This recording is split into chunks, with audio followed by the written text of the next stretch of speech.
Marcus Rashford's brace was enough to secure the Three Lions into the passage of the round of 16 in the World Cup. Good morning and welcome to Sports Recap on Hills TV. I am Aidan Ruben. And also the Terragon Lions of Senegal were not left out as they also wanted a piece of the round of 16 and eventually they got it after the defeating, talking about the side who we are on the next all through, talking about Ecuador. I am Daniel Obasi.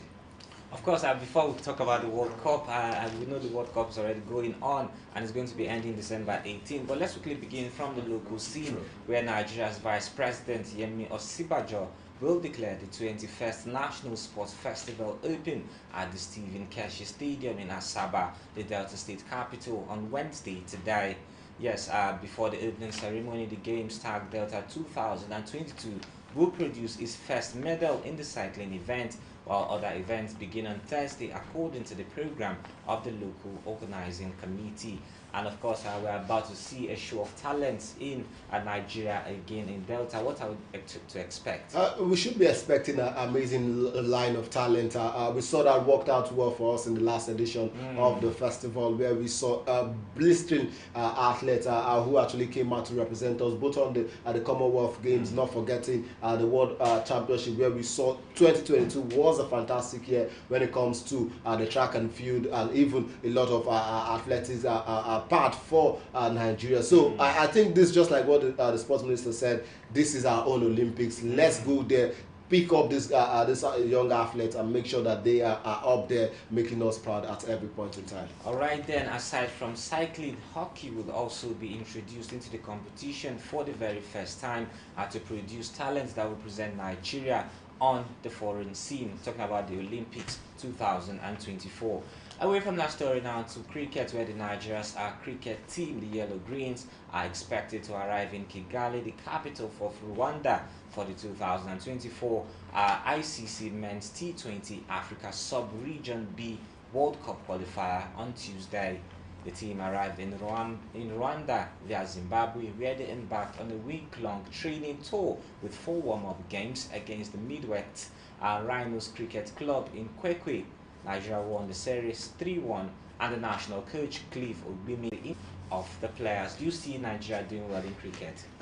This is not really our tough, but I think I've seen the progression. I've seen how this young lads have been able to progress, and early preparations have been key for them. Remember, they've been in camping in Ibadan, Zimbabwe. They are going to Rwanda. It shows that preparation is always key, and I think for me personally, the Yellow Greens are doing amazingly well. I just hope they have a very amazing outing down there in Rwanda. And now talking football this time, goalkeeper Andre Onana insists he puts his energy and into finding solutions to a situation that a footballer often experiences but found no will on the other side. Yes, the Cameroon international is flying back home after being omitted from the squad for their World Cup match against Uruguay on Monday. Him for disciplinary reasons. Onana has explained the situation from his perspective with a statement published on his social media stories. Cameroon coach Rigoberto Song on Monday said Onana could have been reintroduced into the team if he had changed his attitude and respected the rules. What's your comment on this? I think Onana just proved that at some point when these local players begin to gain recognition on the foreign scene, when they return back to the national team, it's something wrong. I do not understand the level or the attitude he's trying to actually pull. It's really, really abysmal for me in all totality. I saw the game, the first game they played. You do not do that. You're a goalkeeper. You're not supposed to be playing up front.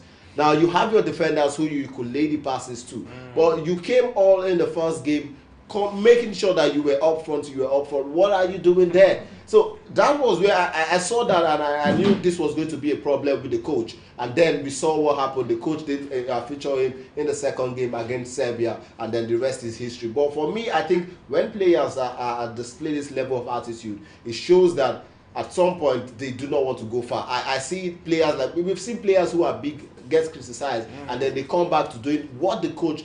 Because at the end of the day, if anything happens, it's the coach who gets fired. So I think players should begin to change their attitude. If the coach says he doesn't like this, he wants you to play this pattern. Please go ahead and do so. Well, of course, we hope to see that replicated in the Nigeria Super Eagles team because some of the players are known for indiscipline in the team. Away from the local shores, now to the international scene, starting off with cricket, where the England squad, including captain Ben Stokes, has been affected by a virus on the eve of the first test against Pakistan in Rawalpindi. Around 14 members of the travelling party of players and coaches were advised to rest at the hotel on Wednesday. About half of the playing squad of 16 has been hit, with only 5 taking part in the optional training session. What is happening to Ben Stokes and his English team? It's really sad, and unfortunately for them also, unfortunately, they also came with their own cook after the first illness suffered in the camp. Now, yet again, we're seeing yet another fever illness rocking the camp. It's a sad one. It's a tour anyway. They probably might just want to recover for this, but we just hope that they get a quick recovery from this ailments. That's right. England first returned from the T20 series in October, and their first 3 test games will begin on Thursday. That is tomorrow.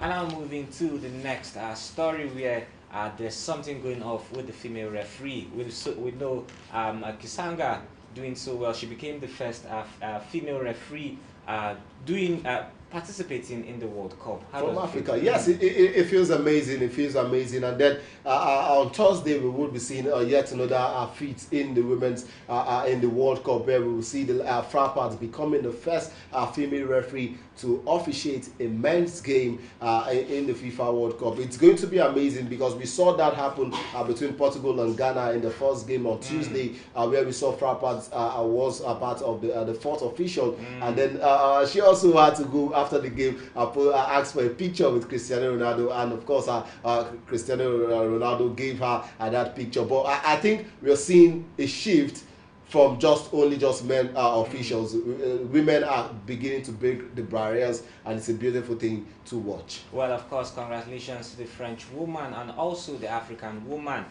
for being a part of the World Cup. We expect to see more of this in subsequent World Cup games. The 38-year-old was also the first woman to take charge of a UEFA League game. Away from that story, still talking about the World Cup, where Portugal booked their place in the World Cup last 16 as Bruno Fernandes' second half double secured a 2-0 win over Uruguay. The deadlock was broken in the 54th minute when Fernandes' cross was missed by Cristiano Ronaldo and flew straight into the net. The Manchester United midfielder added a second in injury time from a penalty spot as Portugal moved to the top of Group H with 6 points. And still we're talking about World Cup matters. Yesterday we saw last group of matches being played, where Ecuador lost to Senegal by 2-1, while we also saw the Netherlands topping Group A after defeating the host Qatar by 2-0. Also we saw the United States of America defeating Iran by 1-0. And then the last game for yesterday, we saw the team England, the Three Lions, defeated talking about Wales by 3-0. So now round of 16, the 2 round of 16 games have been set. England will face Senegal, and then we will see Netherlands up against the United States. What are we expecting? Well, the United States have really put up an impressive performance. I think yesterday they won their game 1-0 against Iran. Yes. I think Iran are out of the World Cup. True. And so in that group, USA and I think England have qualified from that group. Well, a good one for Gareth Southgate.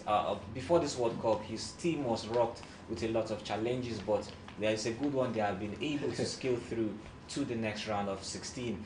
Still talking about the World Cup games, Kalidou Koulibaly's and Neves volley sent Senegal into the World Cup knockout stages for the second time in their history as they eliminated Ecuador at Erodi Khalifa International Stadium. The win means Aliou Cisse's side finished second in Group A, setting up a last 16 meeting with Group B winners England on Sunday. Senegal, England, what are we to expect? Before we even come into all of that, we're expecting something fantastic. Everyone will want to just tip out the Three Lions off against the Senegalese side, but they've shown that without the Sadio Mane, they can still be formidable. And I think that's just one thing I love about the Senegalese side. But for the African continent, I would be rooting all out for Senegal all through the game. And then the big one for today, Poland up against Argentina. That group is still very much alive. Mexico up against Saudi Arabia. Argentina need a must-win in that game to progress to the round of 16. And also, do not forget, we also see Australia up against Denmark by 4 p.m. today. So it promises to be an amazing one going into the round of 16. And then also bring to your notice that we saw earlier on yesterday, Kolo Toure actually has moved to Wigan Athletics, the championship side. He would be managing them a 3.5-year deal, and this is just so much. But for you, Argentina and Poland, what are you expecting? Well, I expect to see Messi at the World Cup, but if Lewandowski is lethal enough, he might be able to send them to the next round of the competition.